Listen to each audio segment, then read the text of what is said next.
जी अस्सलाम वालेकुम। इससे पिछली क्लासेस के अंदर हम एसक्यूएल की कमांड्स के बारे में डिस्कस कर रहे थे और डिटेल के साथ उन कमांड्स को हमने देखा था, उनको किस तरह से लिखते हैं, डेटाबेस के साथ कैसे उसके ऊपर वर्किंग करते हैं, कैसे कोई भी कमांड लिख के हम डेटाबेस के जो टेबल है उसके अंदर डाटा इंसर्ट करवा सकते हैं, अपडेट कर सकते हैं, डिस्प्ले करवा सकते हैं या डिलीट करवा सकते हैं। डिटेल के साथ इन सारी क्यूरीज़ को हमने डिस्कस किया था।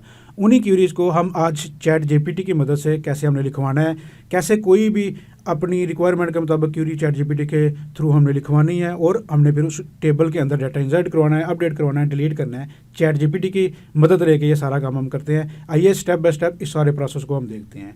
चलें, सबसे पहले मैंने चैट जीपीटी को ओपन कर लिया। यहाँ पे मैं लिखता हूँ, मुझे एक सिंपल उर्दू में जो भी आपके माइंड में है पूरा जो स्केच है इसको समझाना है, अपनी पूरी डिटेल इसको चैट जीपीटी को देनी है ताकि आपकी रिक्वायरमेंट के मुताबिक वो रिजल्ट दे आपको। मैं सिंपल यहाँ पे लिखता हूँ, मुझे एक एसक्यूएल की क्यूरी लिख दो जिसमें मैंने डेटाबेस में डाटा इंसर्ट करना है। ठीक है, सिंपल मैंने कहा कि एक मुझे सिंपल एक क्यूरी लिख दो जिसमें मैंने डेटाबेस के अंदर डाटा इंसर्ट करना है। तो उसने क्या कि सिंपल मुझे एक क्यूरी लिख दी है। ये देखें, insert into table name values, ये सिंटैक्स है भाई। इस तरह से आप कोई भी क्यूरी के साथ आप अपने टेबल के अंदर डाटा इंसर्ट करवा सकते हैं। यहाँ पे देखें, मैंने आपको ना उसको टेबल का नेम बताया, ना मैंने उसको कॉलम के नेम बताया, ना मैंने उसको कोई वैल्यू बताई है।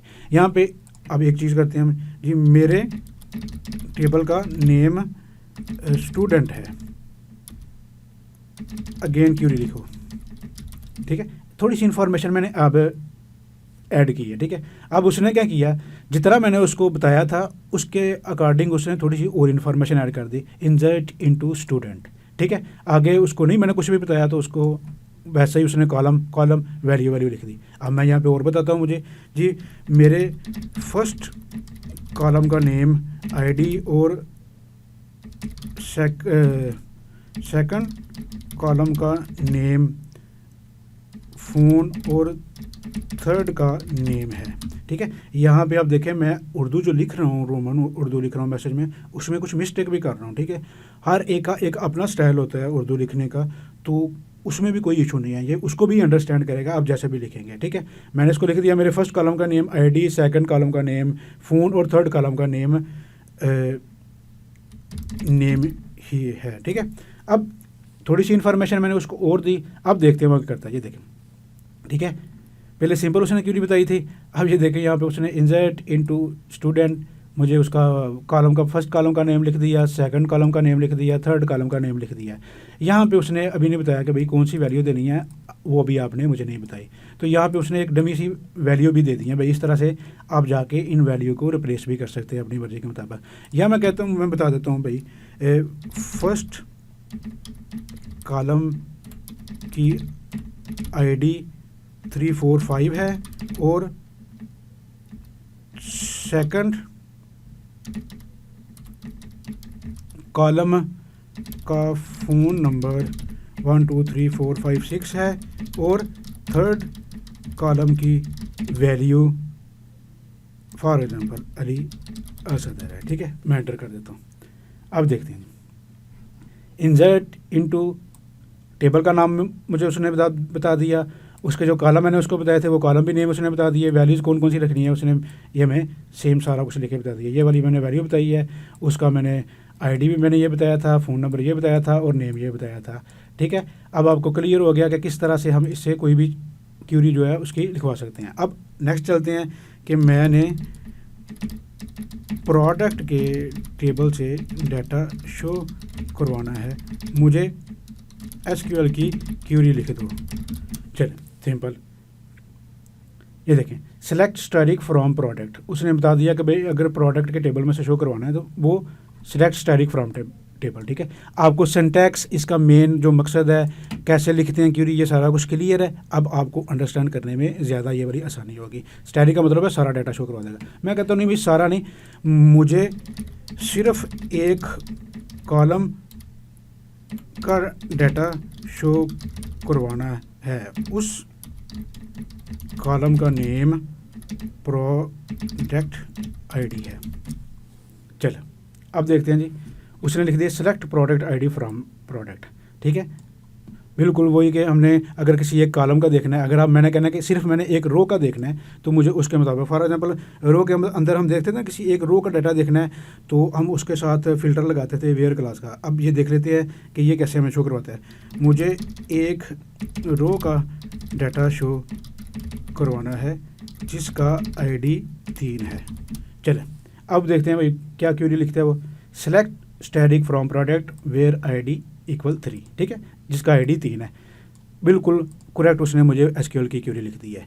चलें मज़ीद अगर यहाँ पे आपने अपडेट की क्वेरी लिखनी है, मुझे अपडेट की क्वेरी लिख दो जिसमें मैंने प्रोडक्ट के नेम को अपडेट करना है प्रोडक्ट के टेबल में। चलें ठीक है, अपडेट किसको करना है?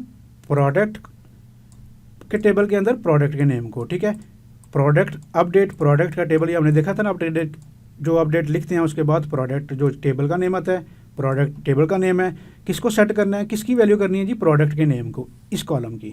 यहाँ पे उसने न्यू प्रोडक्ट के नेम जो भी आपने लिखनी है वो मैंने अभी उसको बताया ही नहीं था, ठीक है, इसलिए उसने भी मुझे नहीं बताया। अगर मैं बताया होता कि मेरी न्यू प्रोडक्ट का नेम मैंने ये रखना है तो वो भी उसने इन्फॉर्मेशन ऐड कर देती। Where ID your desired ID, ठीक है, यहाँ पे मैंने उसको आईडी भी नहीं बताई कि कौन सी आईडी पे जाके मैं उसको अपडेट करना चाह रहा हूँ। अगर मैंने बताई होती थी यहाँ पे उसने वो आईडी भी ऐड कर देनी थी। ठीक हो गया, क्लियर। अब यहाँ पे डिलीट की क्वेरी लिख के देख लेते हैं जी। मैंने एक स्टूडेंट के टेबल का रिकॉर्ड डिलीट करना है जिसमें स्टूडेंट आईडी 456 है, उसकी क्वेरी लिखो, ठीक है। चले आए देखते हैं जी। सिंपल, ये देखो उसने मुझे क्वेरी लिख दी है।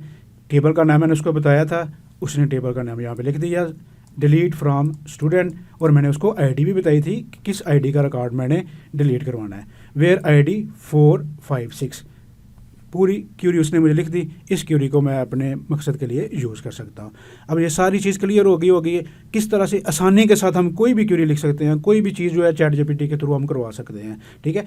मकसद क्या है, इसको पूरी डिटेल्स बतानी है आपने, कौन सा काम इससे लेना चाह रहे हैं आप, पूरा प्रॉम्प्ट बताना है आप जो भी माइंड में है, ठीक है। इंग्लिश अगर आपको ठीक नहीं भी आती, उर्दू में जैसे हम लिख रहे हैं, एक एक चीज़ उसको बताएं ताकि उसके मुताबिक आपको रिजल्ट दें। चले ये यहाँ पे एक प्रैक्टिकली हम देखते हैं कि मेरे पास एक डेटाबेस है, ठीक है, कैटेगरी का एक टेबल है, उसके अंदर 2 कॉलम है, ठीक है। कौन सी जी? कैटेगरी का टेबल है, उसके अंदर 2 कॉलम है, कैटेगरी आईडी और कैटेगरी नेम, ठीक है। यहाँ पे फॉर एग्जांपल मैं क्लिक करता हूँ तो मैं उसके 2 कॉलम जो है वो यहाँ पे लिख लेता हूँ, ये वाले उसके कॉलम है, और टेबल का नाम क्या है जी? कैटेगरी। यहाँ पे मैं आता हूँ, उसको बताता हूँ, मुझे एक क्वेरी लिख दो, मैंने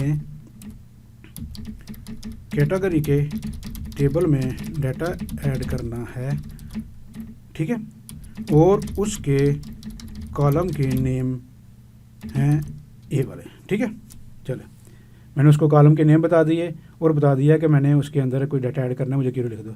इंसर्ट इनटू कैटेगरी, उसने उसके जो कॉलम के नेम भी लिख दिए हैं, ठीक है। वैल्यू मैंने उसको बताई नहीं थी कौन सी कैटेगरी आईडी या नाम लिखना चारों में, यहाँ पे आप चेंज कर सकते हैं। अगर मैं आपको बताता हूँ कि फर्स्ट कॉलम की वैल्यू आईडी कौन सी है, कैटेगरी आईडी 567, और सेकंड कॉलम की वैल्यू है प्रोडक्ट का कोई नेम, फॉर एग्जांपल हम रखते हैं इलेक्ट्रॉनिक्स, ठीक है। चलें अब देखते हैं, इंसर्ट इनटू कैटेगरी, ठीक है। कैटेगरी के टेबल के अंदर पहला कॉलम ये है, दूसरा कॉलम ये है, वैल्यू कौन सी है जी? ये वाली है, ठीक है, और उस कैटेगरी का नाम क्या है? ये वाला। अब सारी क्वेरी को यहाँ पे कॉपी कोड के ऊपर क्लिक करता हूँ, ठीक है। ये देखें साथ साथ आपको बता भी दिया, भाई समझ गया, यानी आपकी क्वेरी ये है, ठीक है। आइए इसके ऊपर वापस, तो ये कैटेगरी के टेबल के ऊपर मैं क्लिक करता हूँ, ठीक है, ये वाला कैटेगरी का टेबल है, ठीक है। अब यहाँ पे सारे रिकॉर्ड हमें शो हो रहे हैं। यहाँ पे देखिए इलेक्ट्रॉनिक्स नहीं है, ठीक है। हमने वो इलेक्ट्रॉनिक्स की जो कैटेगरी नेम है वो ऐड करना है। एसक्यूएल के ऊपर क्लिक करेंगे, यहाँ के उस पर रिमूव कर दूंगा, सेम वही जो मैंने क्वेरी कॉपी की है वहाँ से चैट जीपीटी से, ये वाली। यहाँ पे मैंने एज इट कॉपी पेस्ट कर दिया, उसको कॉपी पेस्ट करने के बाद मैंने गो के ऊपर क्लिक किया, तो ये देखें यहाँ पे हमारा जो है एक रो इंसर्टेड। यहाँ पे जाके कैटेगरी के टेबल पे मैं जाता हूँ, जाके देखता हूँ भाई जो मैंने ऐड किया वो ऐड हुआ कि नहीं हुआ। ये देखें कैटेगरी आईडी 567 और प्रोडक्ट का नाम क्या है? इलेक्ट्रॉनिक्स। इस तरह से किसी भी टेबल के अंदर कोई भी चीज़ है आप ऐड कर सकते हैं, करवा सकते हैं। यहाँ पे हम देखते हैं फॉर एग्जांपल ऑर्डर समरी के ऊपर मैं क्लिक करता हूँ, या आइटम्स या किसी के ऊपर करता हूँ, आइटम्स के टेबल के ऊपर क्लिक किया। अब यहाँ पे कोई डाटा ऐड करवाना है, डिलीट करवाना है, डिस्प्ले करवाना है अपनी मर्जी के मुताबिक। अगर अभी मैं कहता हूँ कि ये मैंने टेबल का नाम आइटम्स है, ठीक है, और इसके अंदर डिफरेंट कलम्स हैं, मुझे सिर्फ ये वाला डाटा शो कराओ जिनके कैटेगरी 2 से लेके 3 तक हो। फॉर एग्जांपल यहाँ मैं कहता हूँ, आइए इसको प्रैक्टिकली ज़रा देखते हैं जी, कौन सा आइटम का टेबल है जिसके ऊपर हम वर्किंग कर रहे हैं, ठीक है। यहाँ पे कुछ उसके मुझे ये कॉलम्स भी नाम याद हो जाए, ये डिफरेंट कॉलम्स हैं, यहाँ पे लिख लेता हूँ डिस्क्रिप्शन है या कैटेगरी आईडी है, ठीक है। तो यहाँ पे देखते हैं जी, कैटेगरी आईडी के हिसाब से हम देखते हैं। यहाँ पे लिखता हूँ आइटम के टेबल के अंदर मुझे एक क्यूरी दिखा दो, मुझे एक क्यूरी लिख दो जिसमें टेबल का नेम आइटम है और उसमें मैंने एक कॉलम है जिसका नेम कैटेगरी आईडी है, उसमें आईडी की रेंज 32 से 54 के बिटवीन देखनी है। चले, ठीक है। अब देखें उसने क्यूरी लगा दी है, ये सारा कुछ लिखते हैं। मैं अब कॉपी करता हूँ उसको, सिलेक्ट स्टैटिक, उस टेबल की तरफ आते हैं जी, कौन सा टेबल था हमारा, आइटम्स का, ठीक है। सॉरी, ओके करते हैं। आइटम के टेबल के ऊपर कैटेगरी आईडी कौन सी मैंने देखनी है थी, ये कैटेगरी आईडी है, ठीक है। ये 1 2 3 4 5 6 7 मल्टीपल है। एसक्यूएल के ऊपर क्लिक करता हूँ, यहाँ पे जाता हूँ, यहाँ पे एक चीज़ है आइटम, हमारे टेबल का क्या नाम था, आइटम्स, मैंने वो चेंज कर लिया, ठीक है। अब इसको रन करता हूँ, गो पे क्लिक करता हूँ, तो अभी कोई भी मुझे रिजल्ट शो नहीं होगा। क्यों नहीं शो होगा कि यहाँ पे देखें कैटेगरी की आईडी कौन है, 1 3 8 4 5 6 7, जो मैं रेंज बता रहा हूँ वो उसके अंदर है नहीं। फॉर एग्जांपल यहाँ पे कहता हूँ 1 और 3 के बिटवीन हम देखते हैं। चले आइए, उसी क्यूरी को मैं यहाँ पे कॉपी पेस्ट करता हूँ, टेबल का नेम आइटम्स था, इसके अंदर क्या जी रेंज हम रखते हैं 1 और 3 के बिटवीन देखनी है। अब मैं गो पे क्लिक करता हूँ तो मुझे 1 और 3 के रेंज के बिटवीन जो भी है वो क्यूरी दिखा देगा, ठीक हो गया। इस तरह से कोई भी टेबल है, फॉर एग्जांपल यहाँ पे सब कैटेगरी का टेबल है, यहाँ पे आपने कोई भी चीज़ ऐड करवानी है, डिलीट करवानी है, डिस्प्ले करानी है, कुछ भी करवानी है, तो इस तरह से चैट जीपीटी के थ्रू ईजिली आप कोई भी क्यूरी लिख के, कुछ भी आपके माइंड में है, सिंपल आपने उसको एक डिटेल बतानी है, एक एक चीज़ की, टेबल का नेम, कॉलम नंबर, वैल्यू, ये जो भी अपना मकसद है पूरा उसको समझाएंगे, उसके मुताबिक आपको वो रिजल्ट दे देगा। उम्मीद है अब आपको चैट जीपीटी को यूज़ करके कोई भी क्यूरी लिखवानी आ गई होगी।